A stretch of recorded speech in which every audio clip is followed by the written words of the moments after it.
Okay. So hi friends, so எல்லாரும் வந்து இந்த கொரோனா சேஃபா இருப்பீங்க அப்படின்னு நினைக்கிறேன்.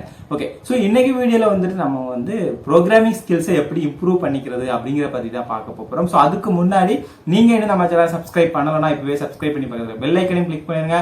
அப்படின்னா நம்ம போற ஒவ்வொரு வீடியோ அப்டேட்டும் உங்களுக்கு வந்துகிட்டே இருக்கும். ஓகே, ஸோ இன்னைக்கு வந்து நம்ம எல்லாருமே ப்ரோக்ராமிங் கத்துக்கிட்டு இருக்கிறோம். ஸோ நம்மளே வந்து நிறைய பேர் ஃபாலோ பண்றாங்க. என்கிட்ட நிறைய பேர் வந்து கொஸ்டின் கேட்கறாங்க. பட் என்ன கேட்குறாங்க அப்படின்னா, நான் வந்து ப்ரோக்ராமிங் கற்றுக்கிறேன், பட் என்னால் வந்து ஒரு ஓனாக ஒரு ப்ரோக்ராம் எழுத முடியல, ஒரு லாஜிக்கை சால்வ் பண்ண முடியல அப்படிங்கிற மாதிரி நிறைய பேர் வந்து கொஸ்டின்ஸ் இருக்குது. ஸோ வீடியோ பார்த்துட்டு இருக்க உங்களுக்கும் கண்டிப்பாக அந்த மாதிரி ஒரு கொஸ்டின் வந்து கண்டிப்பாக இருக்கும். ஸோ எப்படி நம்மளுடைய ப்ரோக்ராமிங் ஸ்கில்ஸை இன்னும் இம்ப்ரூவ் பண்ணிக்கிறது, எப்படி நம்ம ஓனாக கோடிங் எழுதிக்கிறது, அப்படிப்பட்ட இந்த கொஸ்டின்ஸ் வந்து எல்லாத்துக்குமே இருக்கும். ஏன்னா நானும் வந்துட்டு காலேஜ் படிக்கிற டைம், ஸ்கூல் படிக்கிற டைம், ப்ரோக்ராமிங் கற்றுட்டு இருக்கிற டைம்ஸ்ல வந்துட்டு நான் இதை எப்படி நம்ம வந்து எல்லாரும் எப்படி ஓனாக கோடு எழுதுறாங்க, நம்மளுக்கு அதை எழுத தெரிய மாட்டேங்குது, ஒரு ப்ரோக்ராமை டைப் பண்ணி நம்மளால அவுட்புட் கொண்டு வர முடியல அப்படிங்கிற மாதிரி நிறைய சந்தேகங்கள், நிறைய குழப்பங்கள் எனக்குள்ளேயும் இருந்தது. பட் அது எல்லாத்துக்கும் நான் எப்படி வந்து கத்துக்கிட்டேன், ஸோ என்னோட அனுபவத்தை வச்சும் நான் தெரிஞ்சுக்கிட்டதை வச்சும் வந்து உங்களுக்கு ஒரு சில டிப்ஸ் மாதிரி நான் அந்த வீடியோவில் சொல்ல போகிறேன். கண்டிப்பாக உங்களுக்கு ரொம்பவே யூஸ்ஃபுல்லாக இருக்கும். வீடியோவை மறக்காம ஸ்கிப் பண்ணாம ஃபுல்லா பாருங்க, அப்படின்னா தான் உங்களுக்கு வந்து கொஞ்சம் அண்டர்ஸ்டாண்டிங்கா இருக்கும். ஓகேவா? ஸோ நம்ம வந்து ஃபர்ஸ்ட் என்னென்ன மிஸ்டேக்ஸ் பண்றோம், ப்ரோக்ராமிங் கத்துக்கும் போது நம்ம என்னென்ன மிஸ்டேக்ஸ் பண்றோம் அப்படிங்கறத சொல்லிட்டு அதுக்கப்புறம் நான் வந்து என்னெல்லாம் பண்ணலாம் அப்படிங்கறத சொல்றேன். ஸோ இப்போ வந்து நம்ம வந்து எடுத்துக்கிட்டோம் அப்படின்னா, யாரா இருந்தாலுமே சரி, என்ன நானா இருந்தாலுமே இப்போ இன்னைக்கு தான் நம்ம வந்து ஒரு ப்ரோக்ராமிங் கத்துக்க ஆரம்பிச்சிருக்கோம். ஃபார் எக்ஸாம்பிள், நம்ம ஏதோ ஒன்று பார்த்துட்டு இருக்கும்போது நம்மளுக்கு வந்து ஓகே, நம்ம வந்து ஒரு பைத்தான் கற்றுக்கலாம், இல்லை ஒரு ஜாவா கற்றுக்கலாம் அப்படிங்கிற ஒரு இன்ட்ரெஸ்ட் வந்து நம்மளுக்கு வந்திருக்கும். ஸோ அந்த இன்ட்ரெஸ்ட் வந்ததுனால நம்ம வந்து கற்றுக்க ஆரம்பிச்சிருப்போம். Okay, what is Python, what is Java, so Java என்ன பண்ணுறோம், ஜாவா வச்சு என்னெல்லாம் எங்கெல்லாம் யூஸ் பண்ணுறாங்க, பைத்தான் வச்சு எங்கெல்லாம் யூஸ் பண்ணுறாங்க அப்படின்னு நம்ம வந்து பார்த்துட்டு வந்திருப்போம்.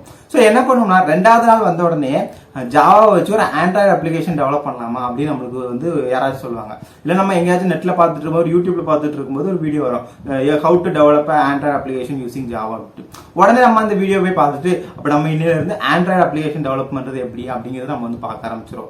ஸோ இந்த இடத்துல நம்ம என்ன மிஸ்டேக் பண்றோம் அப்படிங்கறத நீங்க நோட் பண்ணீங்கன்னா, நமக்கு ஜாவானால என்னன்னு தெரியாது. ஸோ ஜாவால இருக்கிற ஃபண்டமெண்டல்ஸ்னால என்னன்னு நமக்கு தெரியாது. ஸோ ஜாவால பேசிக்கா என்னென்ன கான்செப்ட்ஸ் இருக்குது, ஜாவா எப்படி ஒர்க் ஆகுது, ஜாவால ஒரு வேரியபிள் எப்படி டிக்ளேர் பண்ணுவோம், ஒரு லூப் எப்படி யூஸ் பண்ணுவோம், ஒரு இஃப் கண்டிஷன் எப்படி போடுவோம், இது எதுவுமே நம்மளுக்கு தெரியாது.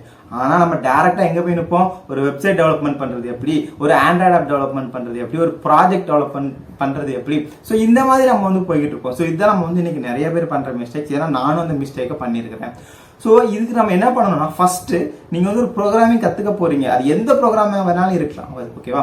ஸோ நீங்க வந்து ஃபர்ஸ்ட் அந்த பேசிக் கான்செப்ட், ஒரு ப்ரோக்ராமிங் எடுத்துக்கிட்டீங்கன்னா அதுக்கு வந்து ஃபண்டமெண்டல்ஸ் அப்படின்னு சொல்லிட்டு ஒன்று இருக்கும். ஸோ அதை வந்து நீங்க வந்து கண்டிப்பா தெளிவா தெரிஞ்சிருக்கணும். இப்போ ஜாவா எடுத்துட்டீங்கன்னா ஜாவாவோட ஃபண்டமெண்டல்ஸ் என்ன, பைத்தான்னா பைத்தானோட ஃபண்டமெண்டல்ஸ் என்ன, C++னா C++ல என்னென்ன ஃபண்டமெண்டல்ஸ் இருக்கு. ஸோ அந்த பேசிக் ஃபண்டமெண்டல் கான்செப்ட் உங்களுக்கு தெரிஞ்சா மட்டும்தான் உங்களால எந்த ஒரு ப்ரோக்ராம்னாலும் போட முடியும். ஸோ நீங்க இப்போ ஒரு அப்ளிகேஷனே டெவலப் பண்ற ஒரு ப்ரோக்ராம் எடுத்தீங்க ஸ்டார்டிங்ல அப்படின்னாலும், அங்க என்ன எழுதி வச்சிருப்பாங்க, ஒரு கிளாஸ் எழுதிருப்பாங்க, ஒரு ஃபங்க்ஷன் எழுதிருப்பாங்க, அதுல ஒரு ஆப்ஜெக்ட் கிரியேட் பண்ணி கால் பண்ற மாதிரி தான் எழுதிருப்பாங்க. சோ உங்களுக்கு ஒரு கிளாஸ்னால என்னன்னு தெரியாது, ஆப்ஜெக்ட்னால என்னன்னு தெரியாது அப்படின்னா, ஒரு அப்ளிகேஷன் டெவலப்மெண்ட் போகும்போது உங்களுக்கு அது எப்படி தெரியும்? சோ அப்போ உங்களுக்கு எதுவுமே புரியாது.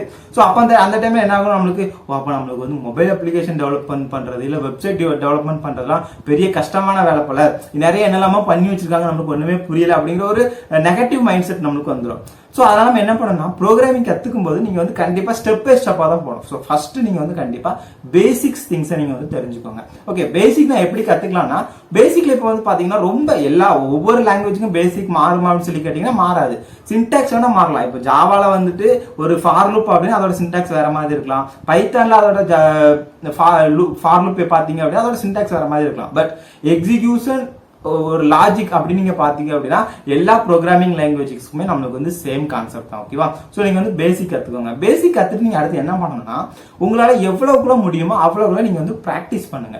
ஒரு ப்ரோக்ராம் இப்போ நீங்க வந்து ஜஸ்ட் நீங்க வந்து இப்ப நம்ம நிறைய வீடியோஸ் நம்மலாம் வந்து யூடியூப்ல சரி எங்காலுமே பார்ப்போம். நம்ம வந்து 1 மணி நேரத்துல ப்ரோக்ராம் கற்றுக்கொள்வது எப்படி, இல்லைன்னா 2 டேஸ்ல ப்ரோக்ராம் கற்றுக்கொள்வது எப்படி, அப்படிலாம் நம்ம வந்து வீடியோஸ் பார்ப்போம். ஸோ அதுல வந்து அவங்க ஜஸ்ட் என்ன சொல்லியிருப்பாங்க, ஏன் நம்ம சேனல்ல கூட இருக்கதான் செய்யுது 4 ஹவர்ஸ்ல பைத்தான் கத்துக்கிறது பத்தி நம்மளும் வீடியோஸ் போட செஞ்சிருக்கோம். பட் அதுல வந்து அவங்க ஜஸ்ட் அந்த 4 ஹவர்ஸ்ல அந்த பைத்தான்ல என்னென்ன கான்செப்ட் இருக்குது, இல்ல 1 ஹவர்ல அந்த பைத்தான்ல என்னென்ன கான்செப்ட் இருக்குன்னு தான் கவர் பண்ணிருப்பாங்க. அது ஜஸ்ட் அவங்க வந்து கவர் பண்ணிக்கிற டாபிக்ஸ். பட் நம்ம வந்து அதை ஃபுல்லா தெரிஞ்சுக்கணும் அப்படின்னா, ஒவ்வொரு கான்செப்டையும் நம்ம கத்துக்கும் போது அதுல இருக்கிற டெக்னிக்கல் திங்ஸ் நம்ம தெரிஞ்சுக்கணும், அதுல இருக்கிற லாஜிக்கல் விஷயங்கள் நம்ம தெரிஞ்சுக்கணும் அப்படின்னா கண்டிப்பா நம்ம வந்து பிராக்டிஸ் பண்ணியே ஆகணும். ஸோ பிராக்டிஸ் அப்படி நம்ம வரும்போது, இப்போ இஃப் கண்டிஷன், இப்போ ஒரு பிரான்ச் ஸ்டேட்மெண்ட் தான் நீங்க படிக்கிறீங்க அப்படின்னா, அதை கத்துக்கிறீங்க அப்படின்னா, அது ரிலேட்டடான ப்ரோக்ராம் ப்ரோக்ராமிங் எல்லாத்தையுமே நீங்களே ட்ரை பண்ணி பார்க்கணும். ஸோ நீங்களே இப்போ ஃபார் எக்ஸாம்பிள் நம்ம வந்து ப்ரோக்ராம் நான் ஒரு மாசம் ஃபுல்லா ப்ரோக்ராம் கற்றுட்டு எனக்கு பைத்தான்ல அது தெரியும் இது தெரியும் ஜாவால அது தெரியும் இது தெரியும் அப்படின்னு நம்ம சொல்லுவோம். ஆனா ஒரு 2 நம்பர்ஸ் ஆட் பண்றதுக்கு இல்ல ஒரு ஃபிபொனாச்சி சீரிஸ் ஜென்ரேட் பண்றதுக்கு இல்ல ஒரு பாலிண்ட்ரோம் கண்டுபிடிக்கிறதுக்கு ஒரு ப்ரோக்ராம் எழுது அப்படின்னா பாலிண்ட்ரோமா ஃபிபொனாச்சி சீரிஸா அப்படி நம்ம வந்து கேட்போம். ஏன்னா நானும் காலேஜ் படிக்கிற டைம்ல அதெல்லாம் நான் வந்து அனுபவப்பட்டிருக்கேன். ஸோ இதுக்கெல்லாம் நம்ம என்ன பண்ணணும்னா நிறைய லாஜிக்கல் கான்செப்ட்ஸ் இருக்கிற நிறைய ப்ரோக்ராமிங் இருக்குது, நிறைய ப்ராப்ளம்ஸ் இருக்குது. ஸோ அதெல்லாம் எடுத்து நீங்க சால்வ் பண்ணி ட்ரை பண்ணுங்க. ஸோ சால்வ் பண்ண ட்ரை பண்றது அப்படின்னா உடனே நீங்க ஒரு சிஸ்டம் எடுத்துட்டு ஸோ ஜாவா அப்படின்னா ஜாவா கம்பைலர் நான் இன்ஸ்டால் பண்ணிட்டேன். ஸோ ஜாவால நான் வந்து அப்படியே ஒரு நெட்ல இருந்து ஒரு பாலிண்ட்ரோம் ப்ரோக்ராம் எடுத்து அப்படியே காப்பி பண்ணி டைப் பண்ணி ரன் பண்ணி அவுட்புட் வந்துச்சு. ஓகே எனக்கு பாலிண்ட்ரோம் ப்ரோக்ராம் ரன் பண்ண தெரிஞ்சிருச்சு. அப்படி கிடையாது. ஸோ ஒரு கான்செப்ட் நீங்க வந்து எக்ஸாம்பிளுக்கு பாலிண்ட்ரோம் அப்படின்னு எடுத்துக்கிட்டீங்கன்னா ஜஸ்ட் அந்த பாலிண்ட்ரோம் அப்படிங்கிற அந்த ஒரு கொஸ்டினை மட்டும் தான் நீங்க எடுத்துக்கணுமே தவிர ஆன்சரை ஒரு நோட்டையும் ஒரு பெண்ணை எடுத்து நீங்க ட்ரை பண்ணணும். ஸோ நீங்க வந்து அந்த லாஜிக் அது எப்படிலாம் நம்ம வந்து ஸ்டெப்ஸ் போட்டா நமக்கு தேவையான அவுட்புட் வரும், ஸோ எப்படிலாம் நம்ம வந்து இதை வந்து எக்ஸிக்யூட் பண்ணலாம், எப்படிலாம் அந்த ப்ராப்ளமை சால்வ் பண்ணலாம் அப்படின்னு நீங்க யோசிக்கணும். நீங்க யோசிச்சு அந்த ப்ராப்ளமை சால்வ் பண்றதுக்கு உங்களால எவ்வளவுக்குள்ள முடியுமோ அவ்வளவுக்குள்ள நீங்க ட்ரை பண்ணணும். ஸோ நீங்க ஒரு ப்ராப்ளமை சால்வ் பண்றதுக்கு முன்னாடி அதோட சொல்யூஷன் என்ன, அதோட ஸ்டெப்ஸ் என்ன அப்படிங்கறத நீங்க பார்க்கவே கூடாது. அதை பார்த்துட்டு நீங்க எழுதுனீங்கன்னா ஒரு லைன் மறந்தாலும் ஓகே அதை போய் பார்த்துப்போம், ஒரு லைன் அடுத்த லைன் மறந்து அதை போய் பார்த்துட்டு வந்துடும். ஸோ அப்படிதான் நம்மளுக்கு இருக்கும். ஸோ ஒரு உங்களுக்கு அவுட்புட் வரனா கூட பரவாயில்ல, நீங்க பண்றது எல்லாமே வந்து தப்பா தான் இருக்குது அப்படின்னா கூட பரவாயில்ல. உங்களால எவ்வளவு முடியுமோ அவ்வளவு நீங்க வந்து பிராக்டிஸ் பண்ணுங்க. ஸோ நீங்க பிராக்டிஸ் பண்ணிட்டே இருக்கிறீங்க அப்படின்னா ஒரு கட்டத்துக்கு அப்புறம் பாத்தீங்கன்னா உங்களால கண்டிப்பா நீங்க வந்து எதுல வந்து ரொம்ப கஷ்டப்பட்டு இருந்தீங்க அது எல்லாமே உங்களுக்கு வந்து ரொம்ப ஈஸியா மாறிடும். ஓகேவா? ஸோ நீங்க வந்து ஃபர்ஸ்ட் நல்ல பேசிக்ஸ் கத்துக்கோங்க. அதுக்கப்புறம் எவ்வளவுக்குள்ள முடியுமோ அவ்வளவுக்குள்ள உங்களால ப்ரோக்ராமிங் பிராக்டிஸ் வந்து நீங்க வந்து பண்ணுங்க.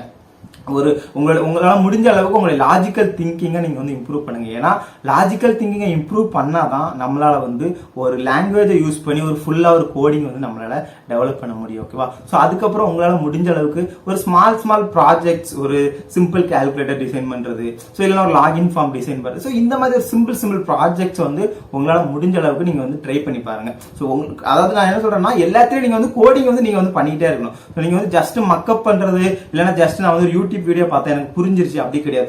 ஒரு யூடியூப் வீடியோ பார்த்தா புரிஞ்சிருச்சு அப்படி கிடையாது. ஒரு யூடியூப் வீடியோலயே நீங்க ப்ரோக்ராமிங் கத்துக்கிட்டா கூட அதுல அவங்க என்ன கான்செப்ட் சொல்றாங்களோ அது ரிலேட்டடான ப்ரோக்ராமிங்க நீங்க போட்டு பார்க்கணும். அப்படின்னா தான் உங்களுக்கு அது வந்து புரியும். ஓகேவா? ஸோ அதுக்கப்புறம் பாத்தீங்கன்னா நீங்க நிறைய குயிஸ் கான்டெக்ட், அதுக்கப்புறம் நிறைய கோட் சேலஞ்சஸ் இந்த மாதிரி நிறைய ஆன்லைன்ல எல்லாம் வந்து கண்டக்ட் பண்றாங்க. ஸோ உங்களால முடிஞ்ச அளவுக்கு நமக்கு ஜஸ்ட் பிரைஸ் கிடைக்குதோ இல்லையோ, நம்ம ஜஸ்ட் அதுல இருக்கிற ப்ரோக்ராம்ஸ் நம்ம பண்றோமோ இல்லையோ, ஜஸ்ட் அதுல ஜாயின் பண்ணி அதுல இருக்கிற கான்டெஸ்ட் வந்து அட்டன் பண்ணி ட்ரை பண்ணி பாருங்க. ஸோ இந்த மாதிரி நிறைய கொஸ்டின்ஸ் வந்து நீங்களே சால்வ் பண்ணி ட்ரை பண்ணுங்க. ஸோ இப்படிலாம் நீங்க வந்து பண்ணிட்டே இருந்தீங்க, ஒவ்வொரு ஸ்டெப் பை ஸ்டெப்பா நீங்க இந்த மாதிரிலாம் பண்ணிட்டே வந்தீங்கன்னா கண்டிப்பா உங்களுக்கு வந்து ப்ரோக்ராமிங் கத்துக்கிறதுக்கு ரொம்ப ஈஸியாவே இருக்கும். ஸோ மெயினா நான் வந்து இந்த வீடியோல நான் உங்களுக்கு வந்து சொல்றது பேசிக்ஸ் நல்லா கத்துக்கோங்க. எவ்வளவுக்குள்ள முடியுமோ அவ்வளவுக்குள்ள பிராக்டிஸ் பண்ணுங்க. அதே மாதிரி இந்த குயிஸ் கான்டெக்ட், அதுக்கப்புறம் இந்த ப்ரோக்ராமிங் கான்டெக்ட் இந்த மாதிரி தான் இருந்தது அப்படின்னா உங்களால முடிஞ்ச அளவுக்கு அதில் அட்டன் பண்ணுங்க. ஓகேவா? ஸோ இந்த மாதிரிலாம் நீங்க பண்ணிட்டே வந்தீங்க, இந்த மாதிரிலாம் பிராக்டிஸ் பண்ணிட்டே வந்தீங்கன்னா கண்டிப்பா உங்களுக்கு வந்து ரொம்ப தெளிவாகவே எல்லா கான்செப்ட்ஸும் புரிய ஆரம்பிக்கும். நீங்களும் வந்து உங்களுடைய ப்ரோக்ராமிங் ஸ்கில்ஸை இம்ப்ரூவ் பண்ணிட்டே இருக்கலாம். உங்களால எந்த ஒரு லாஜிக் சொன்னாலும் திடீர்னு வந்து ஒருத்தங்க பிரைம் நம்பர்னா எப்படி நீ எழுதுது அப்படின்னு சொன்னா கூட உங்களால யோசிக்க முடியும். ஸோ பிரைம் நம்பர்னா இதான் நமக்கு அவுட்புட்டா வரணும், ஸோ இதெல்லாம் யூஸ் பண்ணலாம் அப்படிங்கிற ஒரு ஐடியா வந்து உங்களுக்கு வந்து டக்குனே வந்து ஸ்ட்ரைக் ஆகும். ஓகேவா? ஸோ அந்த மாதிரி இருக்கணும் அப்படின்னா உங்களுக்கு நிறைய ப்ராக்டிஸ் பண்ணுங்க. அதான் திரும்ப சொல்றேன், கண்டிப்பா உங்களுக்கு ரொம்பவே யூஸ்ஃபுல்லா இருக்கும். ஸோ நான் இதில் சொன்ன கான்செப்ட்ஸ் எல்லாத்தையுமே சொன்ன விஷயங்கள் எல்லாத்தையுமே நீங்க வந்து ஃபாலோ பண்ணுங்க. கண்டிப்பா உங்களுக்கு ரொம்பவே யூஸ்ஃபுல்லா இருக்கும். ஸோ இந்த வீடியோ பிடிச்சிருந்தா இந்த வீடியோக்கு ஒரு லைக் கொடுங்க. இந்த வீடியோ பத்தின கமெண்ட்ஸை மறக்காம கீழே கமெண்ட் செக்ஷன் சொல்லுங்க. நீங்க நம்ம சேனல் சப்ஸ்கிரைப் பண்ணலன்னா இப்பவே சப்ஸ்கிரைப் பண்ணி பக்கத்துல இருக்க பெல் ஐக்கானையும் கிளிக் பண்ணிருங்க. தேங்க்யூ ஃபார் வாட்சிங். பாய்.